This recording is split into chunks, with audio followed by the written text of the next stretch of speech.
بسم اللہ الرحمن الرحیم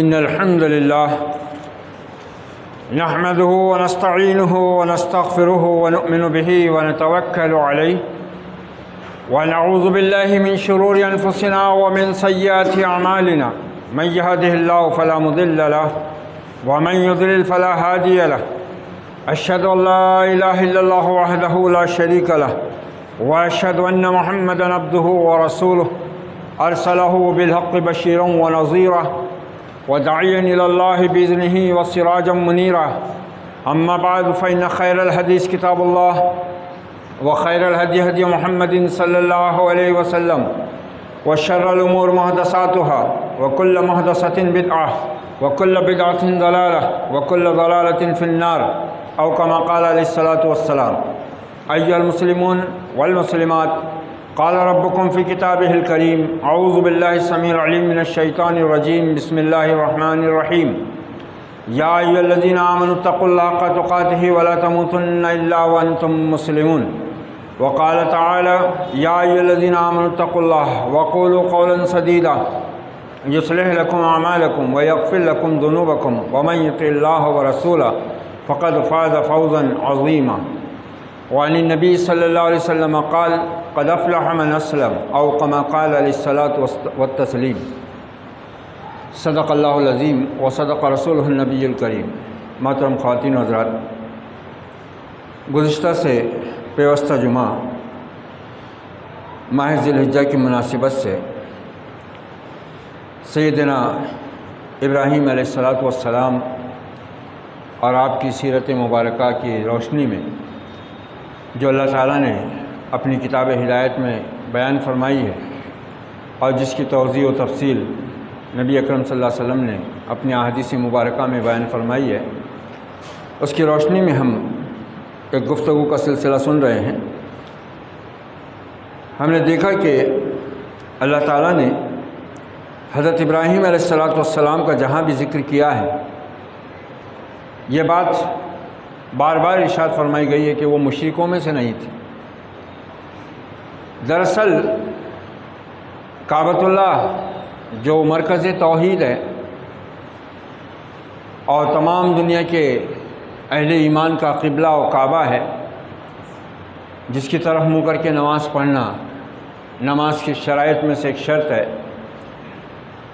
وہ حضرت ابراہیم علیہ السلام کے ذریعے تعمیر کروایا گیا اور پھر حضرت ابراہیم علیہ السلام کو ان چیزوں کے ذریعے جن کے ذریعے اللہ نے آزمانا چاہا آزمایا، اور جب حضرت ابراہیم علیہ السلام نے اپنے رب پر اپنے ایمان کی گواہی ہر لحاظ سے پوری کر دی، وفاداری ہر اعتبار سے نبھا کر دکھا دی، تو پھر اللہ نے کہا تھا کہ انی جاعلک للناس اماما، ابراہیم میں تجھ کو لوگوں کا امام کرتا ہوں۔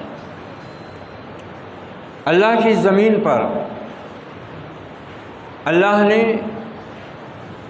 اپنے بندوں کو پیدا فرمایا اور اپنی بندگی کے لیے پیدا فرمایا۔ وما خلقت الجن والانس الا لیعبدون، صاف طور سے قرآن نے اعلان کیا ہے کہ جنوں اور انسانوں کی تخلیق کا مقصد ہی یہ ہے کہ وہ اپنے رب کی عبادت کریں، اس طرح کہ اس کے ساتھ کسی کو شریک نہ ٹھہرا۔ لیکن شیطان جو چیلنج دے کر نکلا تھا، اس نے انسانوں کو ہر دور میں گمراہ کیا۔ جس دور کے اندر انسانوں کی جو سوچ اور فکر تھی اور جس طرح کا ماحول اور حالات تھے، اس اعتبار سے اس نے لوگوں کو شرک کی طرف موڑا اور اس کو مہلت ملی ہوئی ہے قیامت تک۔ اس نے لوگوں کو شرک کی طرف مائل کیا۔ ہر دور میں ہر زمانے میں انسانوں کے جس طرح حالات بدلتے تھے اور بدلتے ہیں اور بدلتے رہیں گے، اس اعتبار سے وہ لوگوں کو شرک کی طرف لے جاتا ہے۔ صرف یہی نہیں کہ وہ اللہ کے سوا دوسرے بتوں اور لکڑی مٹی اور پتھر کے بنی ہوئی مورتیوں سے ہی شرک کرواتا ہے، نہیں، مختلف راستے ہیں شرک کے۔ ان سب راستوں سے وہ اچھی طرح واقف ہے. وہ ہر انسان کی اس کمزوری پر نگاہ رکھتا ہے جس کو ہاتھ میں لے کر وہ اس کو شرک کی طرف مائل کر سکے. اور پھر اس کا مقابلہ کرنے کے لیے اللہ نے اپنے انبیاء اور رسول بھیجے اور ان کو وہ سبق یاد دلایا جو سارے انسانوں سے اس نے روز اول ہی لے لیا تھا آدم علیہ السلام کی پشت سے نکال کر کہ الست بربکم، کیا میں تمہارا رب نہیں ہوں؟ اور سب نے کہا تھا، جس میں سارے انسانوں کی روحیں موجود تھی قیامت تک آنے والے، ہم سب بھی اس میں موجود تھے.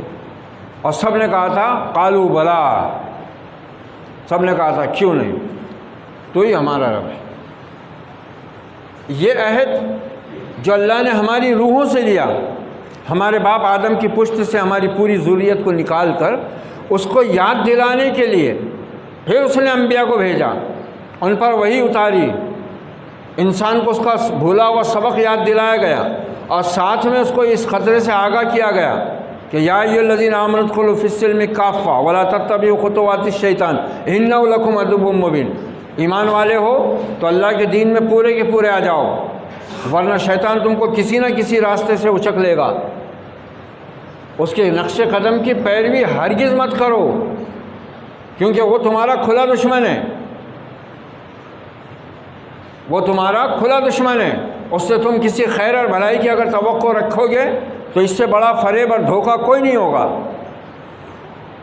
وَاعْبُدُونِی ھَذَا صِرَاطٌ مُسْتَقِیم، اگر صراط مستقیم پر چلتے ہو تو میری بندگی کرتے رہو، یہی سیدھا راستہ ہے. تمام انبیاء کی یہی دعوت رہی، بنیادی طور سے وہ اسی اسلام کو، اسی دین کو لے کر آتے رہے، یہی پیغام تمام انبیاء اور رسول کا رہا. اور اللہ چونکہ بندوں کی آزمائش کرتا ہے، چاہے وہ رسول اور نبی کیوں نہ ہو، آزمائش کے ذریعے اصل میں جانچا جاتا ہے، پرکھا جاتا ہے کہ کون بندہ اپنے رب کے لیے مخلص ہے، وفادار ہے.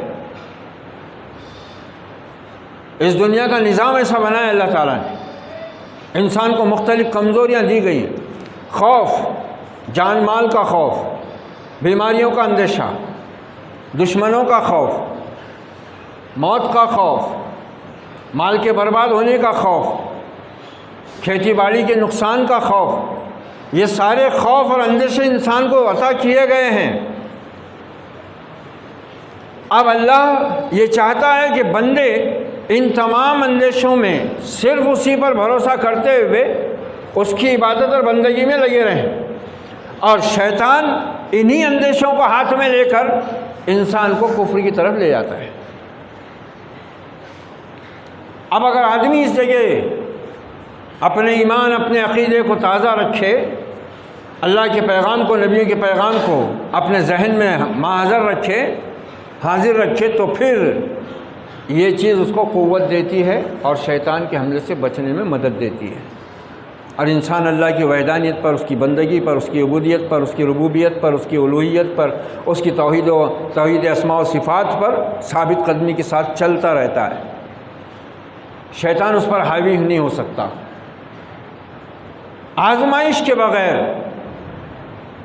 اللہ تعالیٰ نہ کسی کو درجہ اور مرتبہ عطا کرتا ہے، نہ کسی کے ایمان کو قبول کرتا ہے. اور یہ چیز اس نے چھپا کر نہیں رکھی ہے. دوٹوں کا اعلان ہے پہلی صورت میں، سورہ بقرہ ہی کے اندر، وَلَنَبْلُوَنَّكُمْ بِشَيْءٍ مِّنَ الْخَوْفِ وَالْجُوعِ وَنَقْصٍ مِّنَ الْأَمْوَالِ وَالْأَنفُسِ وَالثَّمَرَاتِ، ہم ضرور آزمائیں گے تم کو خوف سے. خوف کیا ہوتے ہیں ابھی میں نے بیان کیا، جوع، فقر اور فاقے سے. یہ جو پیٹ ہے نا انسان کا، یہ اگر انسان اس کے بس میں چلا گیا، شکم پرستی میں مبتلا ہو گیا نا، پھر تو شرک اور کفر سے بچنے کا اس کے پاس کوئی راستہ ہی باقی نہیں رہتا. آج ہم بہت سے لوگوں سے سنتے ہیں کیا کریں گے، اللہ نے پیٹ بھی تو لگایا ہے، اب حلال حرام ہی دیکھتے رہیں گے تو کیا بھوکے مریں گے؟ یہ اس کو سمجھنے کی ضرورت ہے. آج یہ امت اسی حرام خوری کے ارتکاب میں مبتلا ہے جس سے نبی نے بار بار آگاہ کیا تھا. آپ صلی اللہ علیہ وسلم تو دعا فرماتے تھے کہ اے اللہ محمد آل محمد کو، یعنی آپ صلی اللہ علیہ وسلم کو اور آپ کے گھر والوں کو دعا کیا کر رہے ہیں آپ؟ اتنی روزی دے کہ جس سے بس جسم اور جان کا تعلق برقرار رہے، بس اس سے زیادہ نہیں۔ کیوں؟ کیونکہ یہ جتنا زیادہ بڑھتا ہے نا، پھر انسان کی حرص جاگ جاتی ہے، اور یہ حرص شیطان کا آلہ ہے، سب سے مضبوط ترین آلہ ہے۔ اس کو کام میں لا کر وہ اچھے اچھے نیکوکاروں کی مٹی پلیت کر دیتا ہے، اچھے اچھے نیکوکاروں کی مٹی پلیت کرتا ہے۔ یہ دنیا، اس کا مال و متاع، اس کے حاصل کرنے کا شوق، طلب، حرص، اور اس کے ضائع ہونے کا خوف، یہ دو ہی چیزیں ہیں۔ وَلَنَبْلُوَنَّكُمْ بِشَيْءٍ مِّنَ الْخَوْفِ وَالْجُوعِ وَنَقْصٍ مِّنَ الْأَمْوَالِ، مالوں کا نقصان،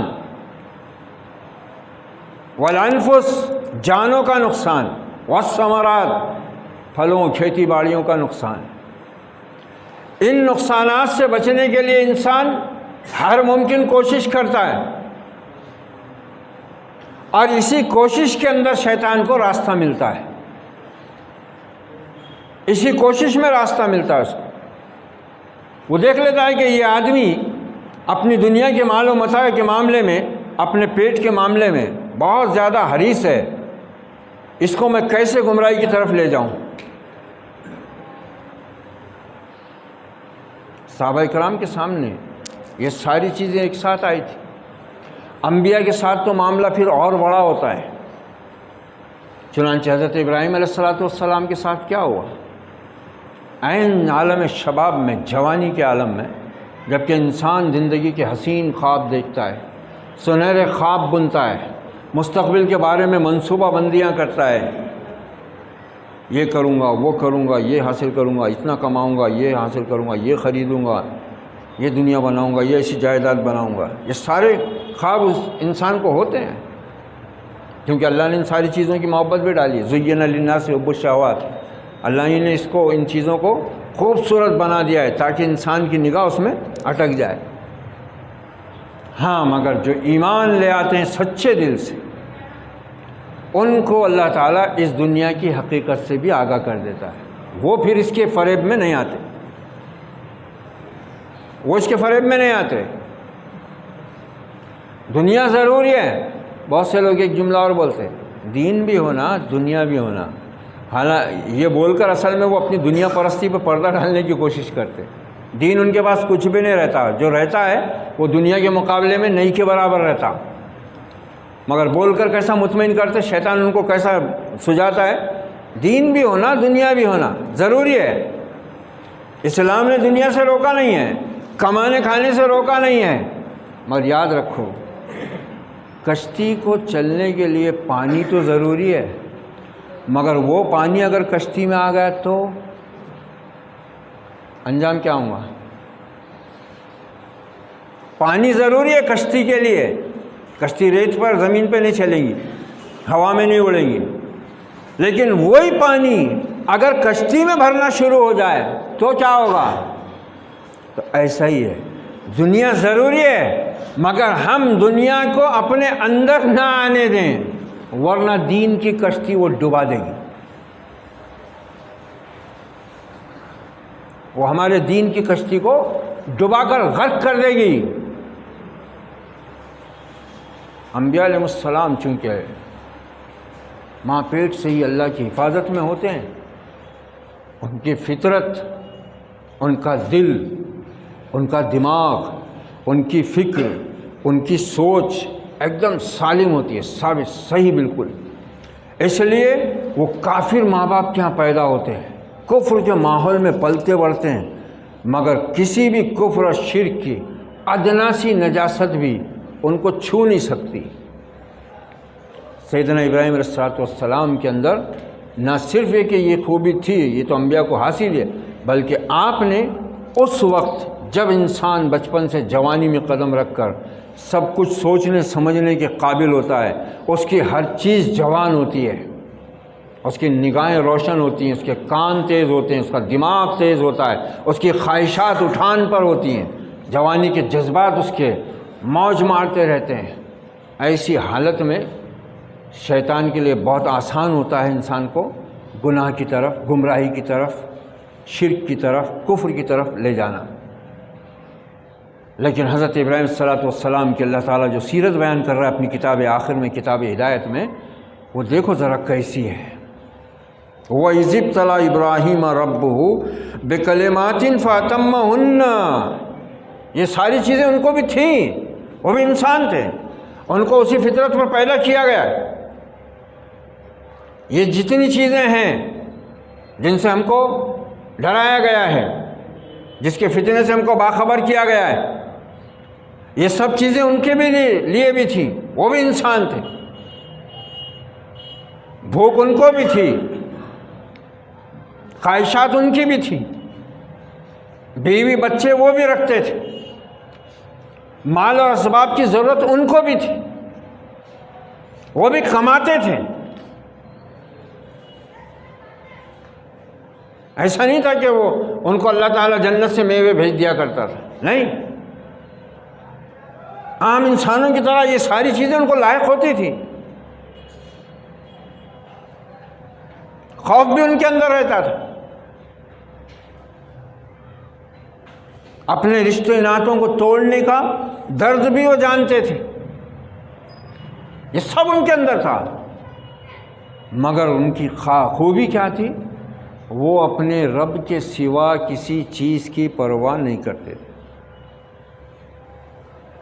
دنیا ہاتھ سے جاتی ہے جائے، رشتہ ٹوٹتا ہے ٹوٹ جائے، اعزاء اقارب چھوٹتے ہیں چھوٹ جائے، وطن، پیارا وطن، محبوب وطن انسان کو چھوڑنا پڑتا ہے، چھوٹ جائے، ان چیزوں کی انہوں نے پرواہ نہیں کی۔ حالانکہ ان سب چیزوں کی محبت ان کو بھی تھی۔ ہمارے نبی کے الفاظ دیکھو نا کیسے، جب ہجرت کے لیے آپ نکلے، آپ نے کیا کہا؟ مکے سے باہر نکل کر مکے کی طرف منہ کر کے کہا، اے شہر مکہ، تو مجھ کو اللہ کی زمین پر سب بستیوں اور شہروں سے زیادہ محبوب اور عزیز ہے، مگر کیا کروں، تیرے رہنے والے مجھ کو رہنے نہیں دیتے۔ درد دیکھیں اس میں، درد چھلک رہا ہے کہ انسان کا جو اپنا وطن چھوڑ کے جا رہا ہے، جہاں وہ پیدا ہوا پلا بڑا، یہ سب تھا ان کو بھی۔ ایسا نہیں تھا کہ اللہ نے ان کو کوئی الگ ہی دل دے دیا تھا جس میں یہ سب چیزوں کی کوئی اہمیت یا محبت نہیں تھی، نہیں، سب وہی تھا۔ مگر اللہ کا حکم آیا، چھوڑ دو، نکل کھڑے ہوئے، نکل گئے۔ میرے گھر بار کا کیا ہوگا، میں نے اتنا کما کے رکھا، اس کا کیا ہوگا؟ یہیں پر انسان کا امتحان ہے۔ انبیاء کی جو سیرت اللہ بیان کر رہا ہے نا، پورے قرآن مجید اس سے بھرا ہوا ہے، پورا قرآن۔ ہمارے نبی کی تو پوری 23 برس کی زندگی اس بات کا مکمل اور منہ بولتا ثبوت ہے کہ اللہ پر ایمان لانے کے بعد اللہ کا وفادار بننا کیسا ہوتا ہے اور کس طرح بنا جاتا ہے۔ اللہ تعریف کر رہا ہے یہاں اپنے خلیل کی کہ ہم نے بھی ابراہیم کو چند چیزوں کے ذریعے آزمایا تھا، اور آزمائشیں بھی ایسی ویسی نہیں تھی، کسی عام انسان کی تو بس میں نہیں تھی وہ۔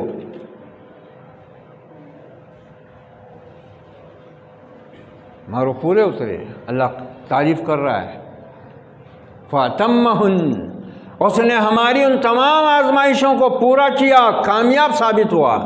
تو پھر ہم نے کہا انی جاعلک للناس اماما، اب ابراہیم میں تجھ کو لوگوں کا امام کرتا ہوں۔ یہ تو ہو گئی نبی کی بات۔ اب اس زمین کے اوپر اللہ کی اربوں لوگ آباد ہیں، کل بھی تھے، آج بھی ہیں، اور قیامت کے واقع ہونے تک رہیں گے۔ ان میں کئی قومیں ہیں، کئی نسلیں ہیں، کئی رنگ اور نسل ہیں، کئی زبانیں ہیں، کئی طرح کی تہذیبیں ہیں، کئی طرح کے لوگوں کے اپنے گھڑے ہوئے دین ہیں، دھرم ہیں۔ تو اس میں ان تمام لوگوں کے اندر دنیا کے امام، دنیا کے نائب اللہ کی طرف سے مقرر کون ہے؟ اہل ایمان۔ کنتم خیر امت اخرجت للناس، تم بہترین امت اسی لیے بنائے گئے ہو، اللہ تم کو لوگوں پر زمین کے اندر اپنا خلیفہ، اپنا نائب، اپنا امام بنا کر رکھا ہوا ہے، تم کو فضیلت بخشی گئی ہے۔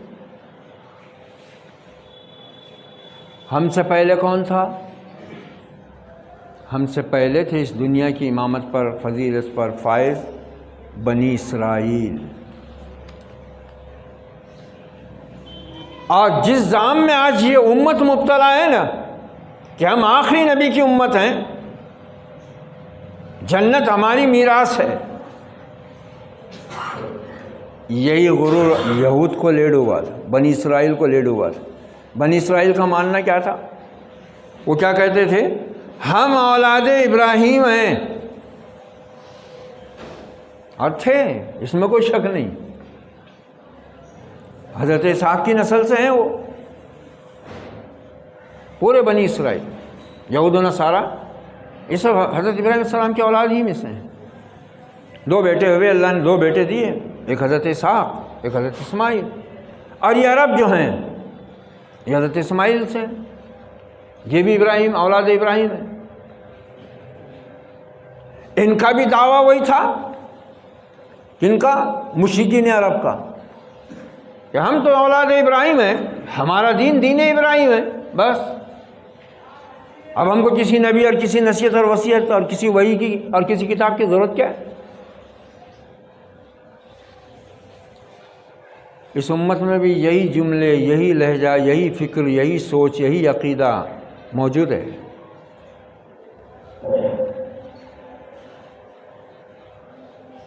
کوئی فضیلتوں کو لے کر جنتی بنا بیٹھا ہے، کوئی مسلک کو لے کر جنتی بنا بیٹھا ہے، کوئی جماعت کا دامن پکڑ کر جنت کا حقدار بنا بیٹھا ہے، اور سب مل کر مجموعی حیثیت سے آخری نبی کی آخری امت ہونے کی وجہ سے اپنے کو جنت کا وارث سمجھ کے بیٹھے، جبکہ حالت کیا ہے؟ حالت کیا ہے؟ ہاتھ بے زور ہیں، الحاظ سے دل خوگر ہیں، امتی باعث رسوائی پیغمبر ہیں، بت شکن اٹھ گئے، باقی جو رہے بت گر ہیں، تھا ابراہیم پدر اور پسر آزر ہیں، بادا شام نئے، بادا نیا، خم بھی نئے، حرم کعبہ نیا، بدھ بھی نئے، تم بھی نئے۔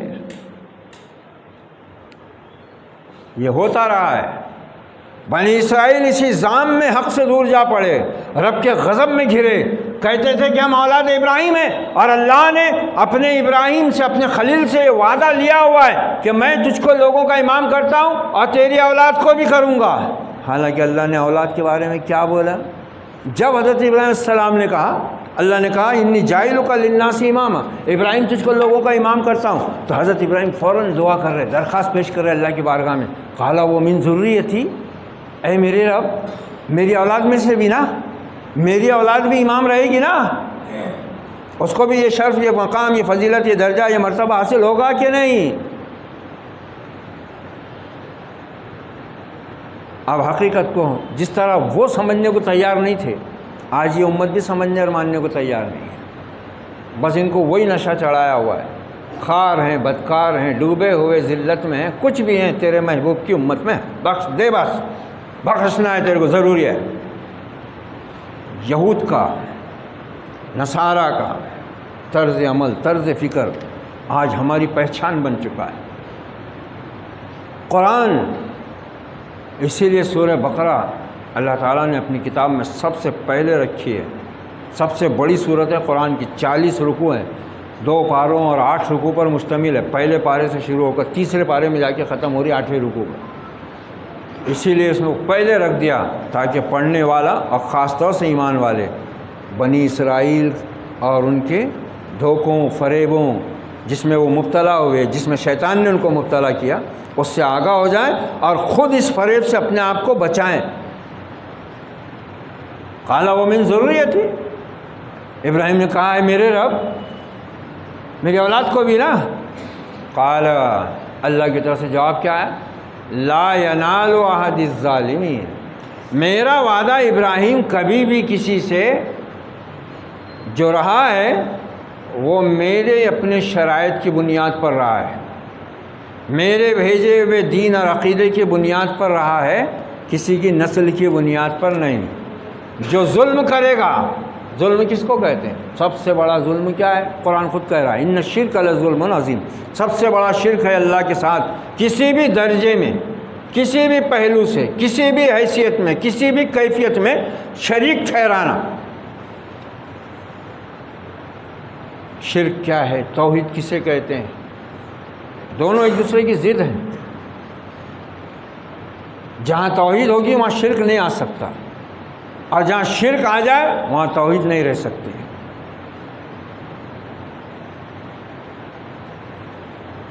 وہاں توحید نہیں رہ سکتی۔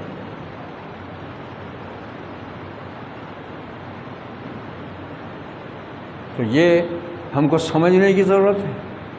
ہم نے صرف حضرت ابراہیم علیہ السلام کی ایک ہی سنت کو سمجھا، وہ بھی سمجھے بھی نہیں، خالی ایک رسم ہے جو پوری کرتے ہیں ہم، تو قربانی کرو، جانور اچھا موٹا تگڑا لو، قربانیاں کرو بس۔ حالانکہ اس قربانی کے لیے جو چیزیں ضروری ہیں وہ میں گزشتہ خطبوں میں بیان کر چکا ہوں، اور یہی ایک چیز نہیں ہے۔ ابراہیم خلیل اللہ کی میراث اس آخری نبی کو سونپی گئی ہے۔ یہ حج، اس کے تمام ارکان، جن مقامات پر حج کیا جاتا ہے، یہ سب کا سب حضرت ابراہیم علیہ السلام سے جڑا ہوا ہے، ان کی زوجہ محترمہ سے جڑا ہوا ہے، ان کے فرزند سے جڑا ہوا ہے۔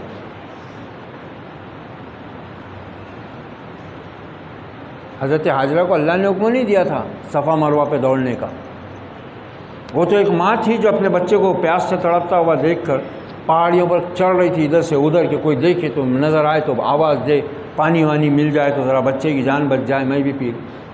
وہ تھا مقصد ان کا، اللہ نے تھوڑی حکم دیا تھا ان کو۔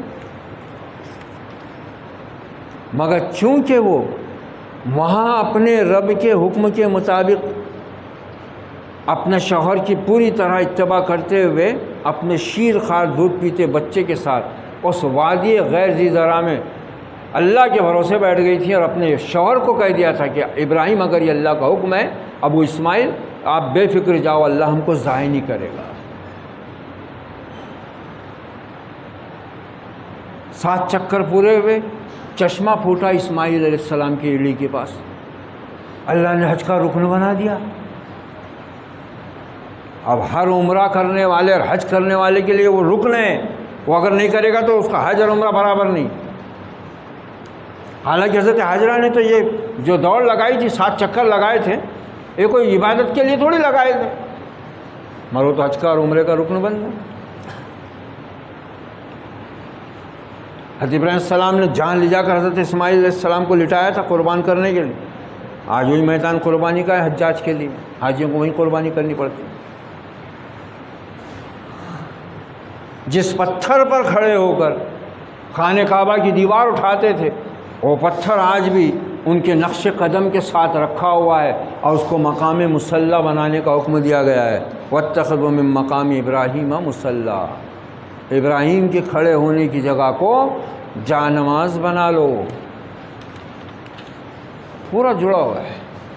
وہ عمل جو عبادت میں نہیں تھا، حکم میں نہیں تھا، فطری طور سے اختیار کیا گیا، اس کو حج اور عمرے کے ارکان میں، مستحبات میں، واجبات میں، فرائض میں داخل کر دیا گیا۔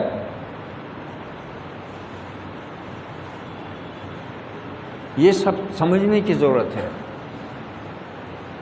یوں ہی اللہ امام نہیں بناتا ہے کسی کو، نسلی بنیاد پر اللہ تعالیٰ کسی کے ساتھ میں کوئی مخصوص معاملہ نہیں کرتا ہے، اس کے پاس رنگ اور نسل کی کوئی اہمیت نہیں ہے۔ کیوں؟ کیونکہ سارے انسان اسی کے بندے ہیں، اور سارے انسان دیکھا جائے تو نبی ہی کی اولاد ہے نا۔ بھائی سارے انسانوں کا باپ کون ہے؟ آدم علیہ السلام ہے، نبی تھے نا، ہم بھی نبی کی اولاد ہیں۔ تو حضرت ابراہیم کی اولاد ہونا کوئی خاص بات تھوڑی ہے، تو جس پر اللہ تعالیٰ جو ہے پابند ہو جائے ان کا، وہی بنی اسرائیل کو یہاں پر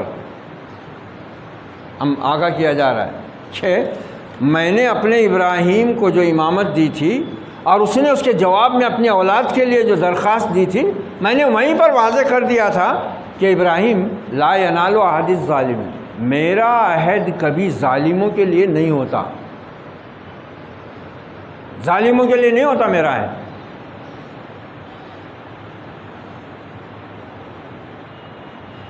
اب مسلمانوں کی پوری 1400 سال کی تاریخ ہے، 1450 سال کی، صحابہ اکرام نے کیسے کام کیے، علامہ نے کیا خوب کہا ہے، شکوے میں کہا ہے، ٹل نہ سکتے تھے اگر جنگ میں اڑ جاتے تھے، پاؤں شیروں کے بھی میدان سے اکھڑ جاتے تھے، تجھ سے سرکش ہوا کوئی تو بگڑ جاتے تھے، توپ کیا چیز ہے، تیغ کیا چیز ہے، ہم توپ سے لڑ جاتے تھے، نقش توحید کا ہر دل پہ بٹھایا ہم نے، زیر خنجر بھی یہ پیغام سنایا ہم نے۔ جواب کیسا ملا؟ شکوہ کر رہے ہیں علامہ اللہ سے کہ ہم نے تو یہ کارنامے انجام دیے، ہمارے بزرگوں نے، ہمارے اسلاف نے، انہوں نے تیرے نام پر اپنی جانیں قربان کی، تیرے کعبے کی سرزمین ہمارے خون سے رنگی ہوئی ہے، لال زار ہے، تیرے کعبے کو بسانے والے ہم، تیرے قرآن کو سینے سے لگانے والے ہم، صفحہ دہر سے باطل کو مٹایا کس نے، نو انسان کو غلامی سے چھڑایا کس نے، تیرے کعبے کو جبینوں سے بسایا کس نے، تیرے قرآن کو سینوں سے لگایا کس نے؟ جواب کیسا دیا ہے؟ جواب کیسا آ رہا ہے؟ جواب یہ دیا گیا، تھے تو آبا وہ تمہارے ہی، مگر تم کیا ہو، ہاتھ پر ہاتھ دھرے منتظر فردا ہو، تم تو انتظار کر رہے ہو امام مہدی کا، تم تو انتظار کر رہے ہو کسی معجزے کا کہ اللہ تعالیٰ کوئی معجزہ دکھا دے گا اور بس پھر ہماری حکومت قائم ہو جائے گی اور ہم عزت کی زندگی پا جائیں گے اور امامت کے منصب پر فائز ہو جائیں گے۔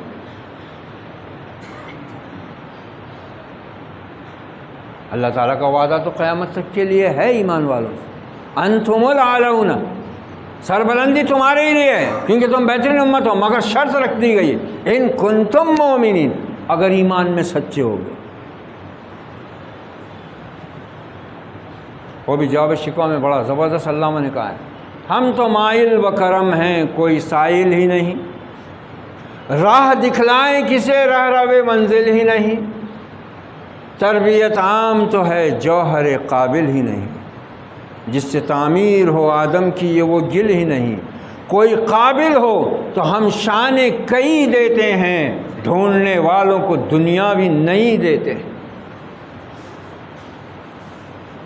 اتنا زبردست انداز ہے شکوہ اور جواب شکوہ کا، تو بس سمجھنے کی ضرورت ہے، ساری چیزیں پیش کی ہوئی ہیں اور جواب ایسا دیا ہے، یہ ساری چیزیں اس میں آ جاتی ہیں۔ کیا کر رہی ہے یہ امت؟ اس امت کا حال کیا ہے؟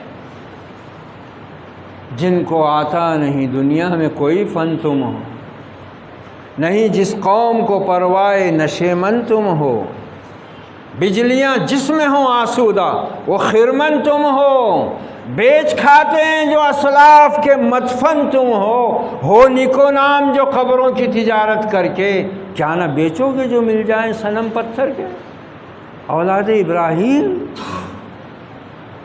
قال لا ینال عہد الظالمین، کہا ابراہیم درخواست نہیں، ظالموں کے بارے میں کوئی وعدہ و عہد نہیں ہے میرا۔ یہ بنی اسرائیل کو تنبیہ کی گئی تھی نزول قرآن کے وقت، جو اس ظام میں مبتلا تھے، اس دھوکے میں پڑے ہوئے تھے کہ ہم اولاد ابراہیم ہیں اور اللہ نے امامت ہم ہی کو دے رکھی ہے اور ہم ہی اس کے مستحق ہیں، یہ بزرگی، یہ فضیلت، یہ امانت، یہ شرف، یہ قدر منزلت، یہ ہمارا ہی حصہ ہے، ہم ہی ہیں بس۔ اور اسی بنیاد پر انہوں نے باقاعدہ انکار کیا محمد عربی صلی اللہ علیہ وسلم کی رسالت کا، کہ یہ تو ہمارا حق ہے، پیدائشی حقدار ہم ہیں ان چیزوں کے، تم کو نبوت کیسے دے دی گئی؟ نہیں مانتے.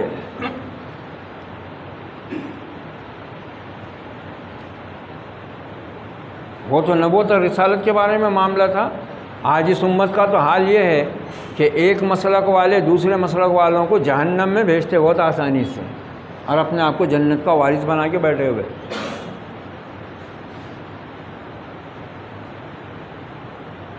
قرآن، صاحب قرآن، دین کس چیز کا نام ہے بھائی؟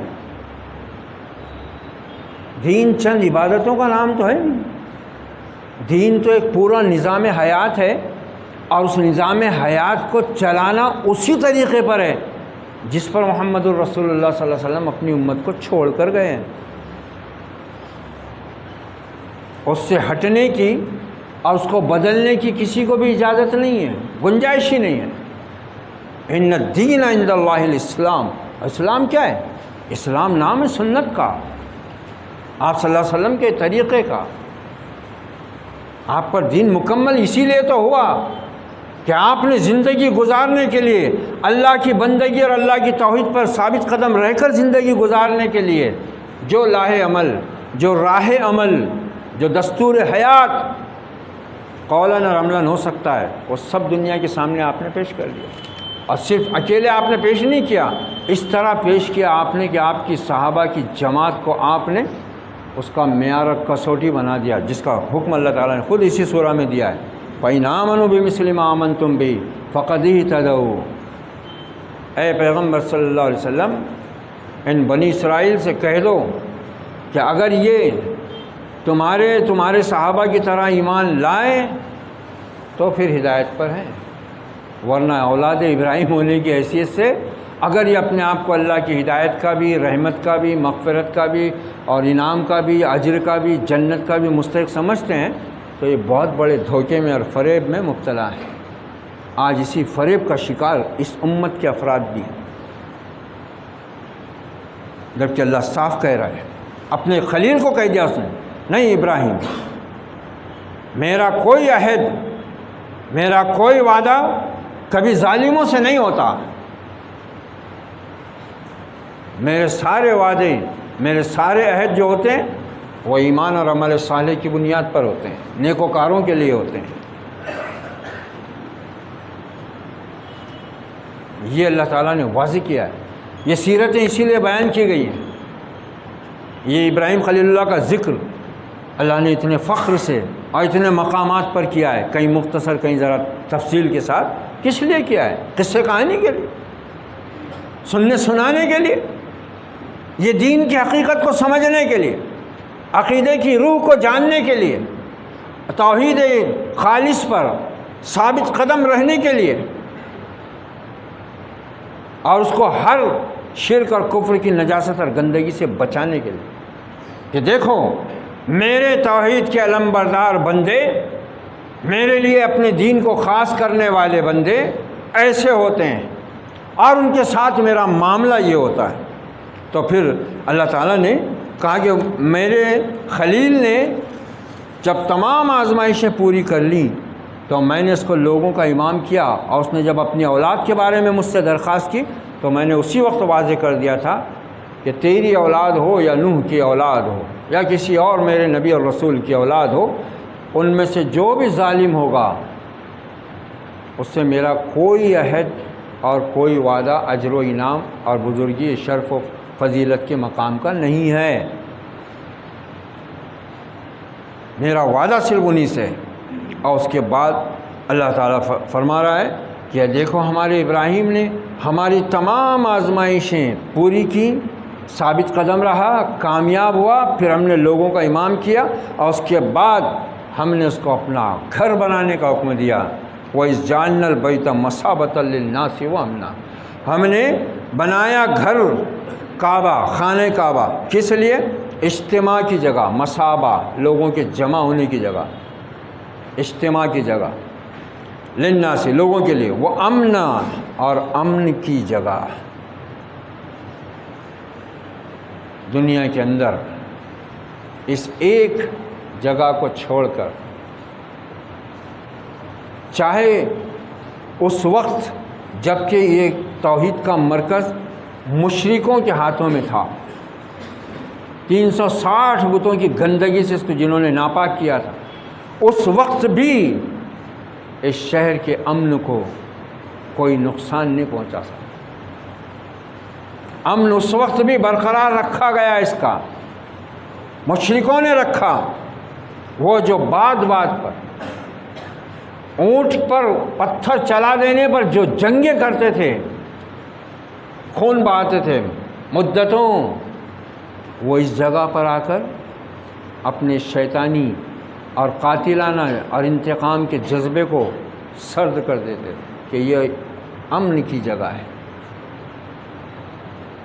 یہ امن کی جگہ ہے. اور حقیقت بھی یہی ہے، تاریخ گواہ ہے. اور پھر جب یہ توحید کا مرکز بنا اور شرک کی گندگی سے اس کو پاک کر دیا گیا، تو پھر تو اس کی امن، اس کے شرف، اس کی فضیلت، اس کی نورانیت، اس کے تقدس کی کیفیت کا تو پوچھنا ہی کیا ہے. یہاں ہر انسان کو نہیں، ہر جاندار کو امن حاصل ہے، ہر جاندار کو. یہاں کی گھاس اکھاڑنا منع ہے، اس کے درخت کے پتوں کو توڑنا منع ہے، سوائے جانوروں کے چارے کی.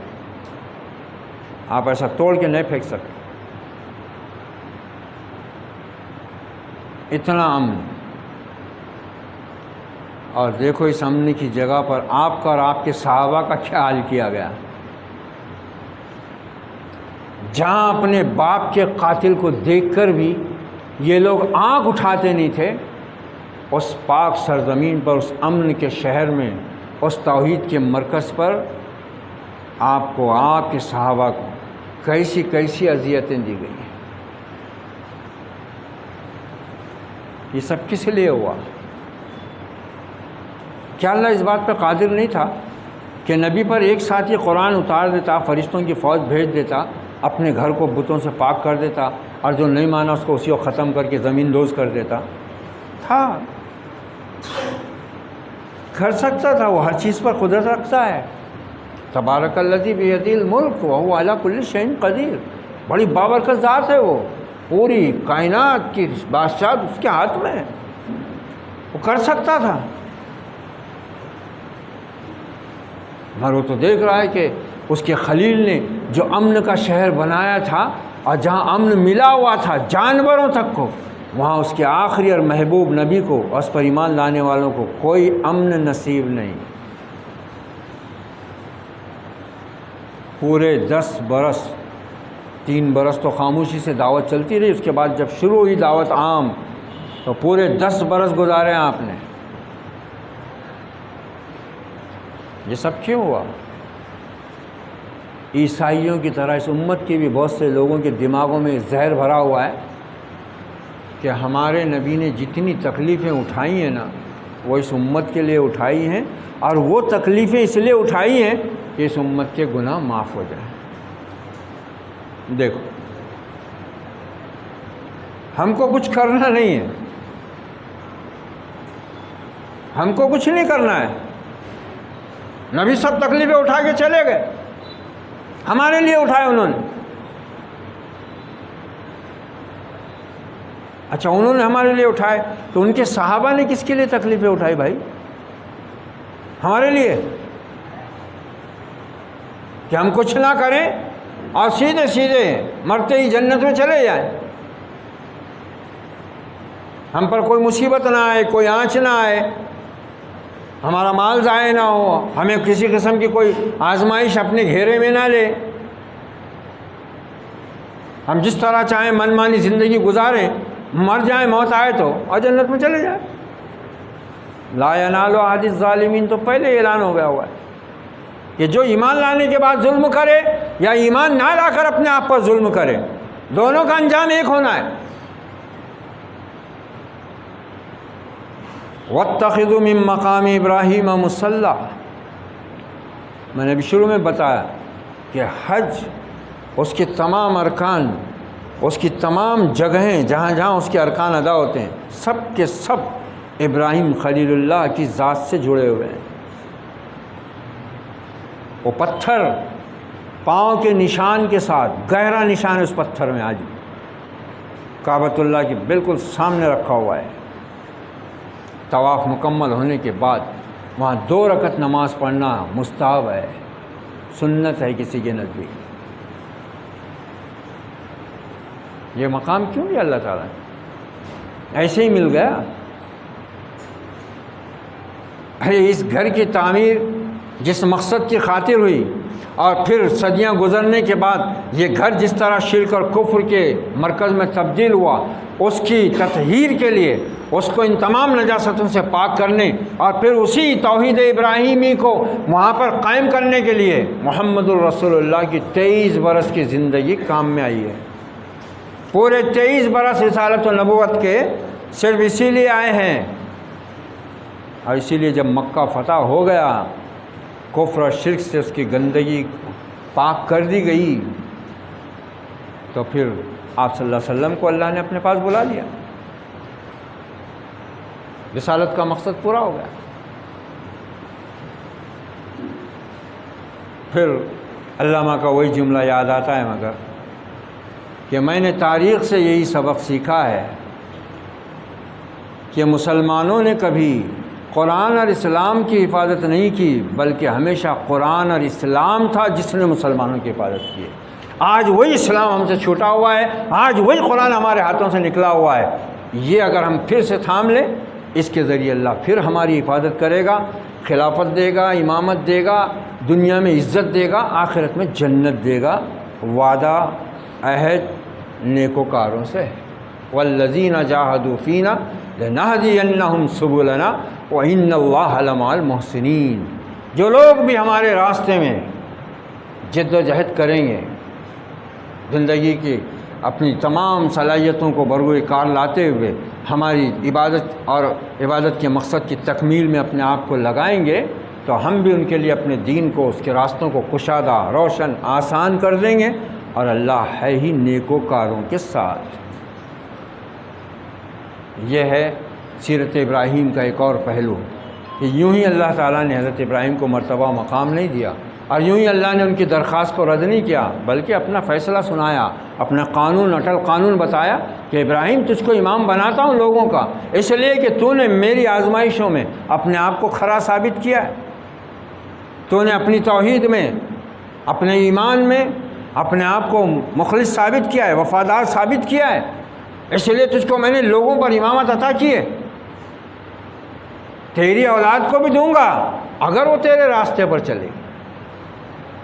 پھر حضرت ابراہیم السلام کی نسل حضرت اسحاق کے ذریعے، حضرت یعقوب علیہ السلام کے ذریعے جو پھیلی، اور پھر انہوں نے کیا دعوت دی، کیا پیش کیا، یہ سب آگے کی آیات میں ہے، جس پر انشاءاللہ ہم آگے گفتگو کریں گے۔ اللہ تعالی ہم سب کو سیدنا ابراہیم علیہ السلام اور ہمارے آخری اور محبوب نبی محمد الرسول اللہ صلی اللہ علیہ وسلم کی نبوت و رسالت کے اصل مقصد سے اور ایمان و اسلام و دین کے اصل روح سے آشنا ہونے کی توفیق و سعادت نصیب فرمائے۔ اقول قولی ھذا واستغفر اللہ لی ولکم ولسائر المسلمین فاستغفروہ انہ هو التواب الرحیم ورب کریم، وصلی اللہ علی النبی وعلی آلہ واصحابہ اجمعین والعاقبۃ للمتقین، والسلام علیکم ورحمۃ اللہ وبرکاتہ۔